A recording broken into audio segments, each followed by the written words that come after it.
On December 2nd, the team was in the midst of a 4-game losing streak and owning a 7-13 record. Things seemed it couldn't get any worse. One night in Atlanta, it did.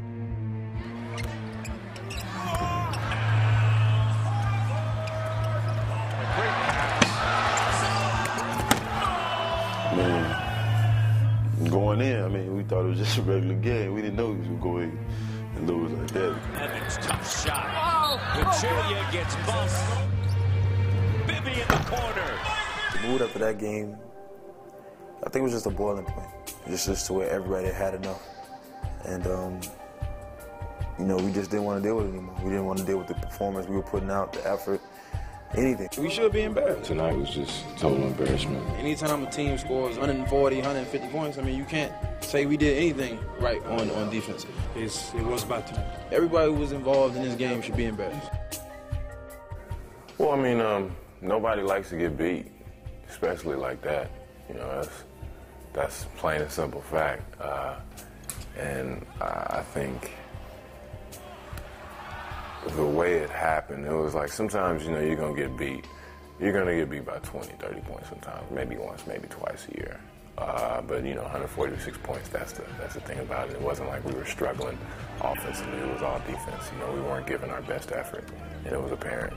Sometimes you can get smashed, and you played your best, and you just weren't that good that day. But we weren't giving forth our best effort. I think it was the point to change, to turn everything around. Sometimes you need one game like that to realize, like, hey, guys, we got to wake up. We got to do it better. We can do it better with much better team that we saw tonight, and that was the game. Following the loss in Atlanta, the situation had reached the tipping point. Jay Triano decided things needed to change, or the season would be lost rather quickly. It would prove to be one of the defining moments of the season. Well, I wasn't with the team that night. I watched it on TV. I was on a plane the next morning to meet the team in Washington. And Jay said, listen, I would like to talk to everybody. I'd like to bring everybody together. I want to have a meeting. Prior to shoot-around this morning, the team did meet, and they met for 45 minutes. We just had some loose screws that we need to tighten up and just nip some things in the bud. It was just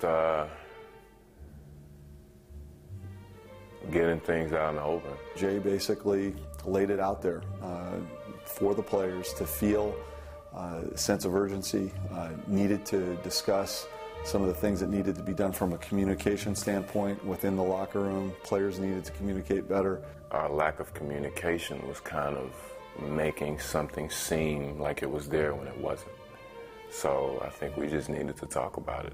It was great that everybody gave some input. It wasn't just one person talking or the same person that talks basically repeating themselves.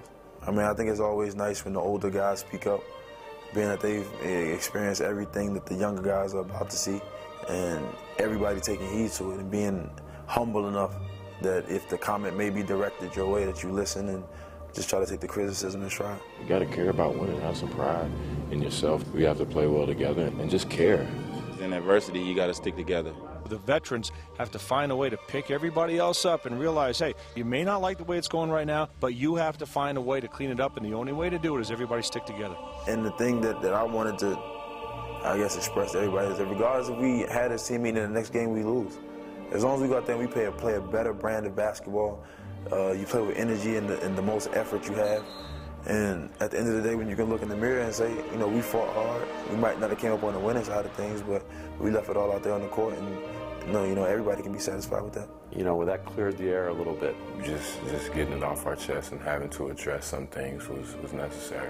And I've been part of these meetings before. The bottom line is, it's all talk. It's what you've done the first few months of the season that speaks volumes in the first 20 games. Do something about it. I think that was the thing that catapulted us into winning. Here's Turkoglu. Squares up, fires, good! Tapped up, no! Raptors win! A 5-game losing streak is over. The next 40 games were very good for us.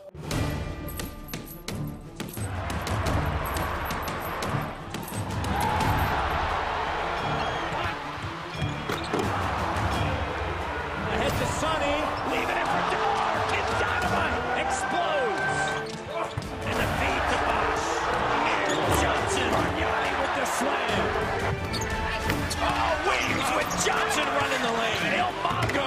The spinning slam dunk. Back to Potts and Big Daddy delivers. Turkoglu steps into a three. Weems to the rack. Look underneath. Bosch. Weems with the slam. For the first time this season, they have won 4 straight games. We went 24-11, if I'm not mistaken. And, you know, that's winning roughly 70% of your games for just about half of the season. It put us right back into a very favorable position. The Raptors win and improve to 18-18 winners of 7 of their last 8. I think everyone just bought into what their role on the team was. We went on that little winning streak. I think everyone knew what it took to win. And I think everyone put it out there on the court. And you know, to say that, you know, that's the team that we saw on paper early on when we were constructing this team, that's the lasting thought.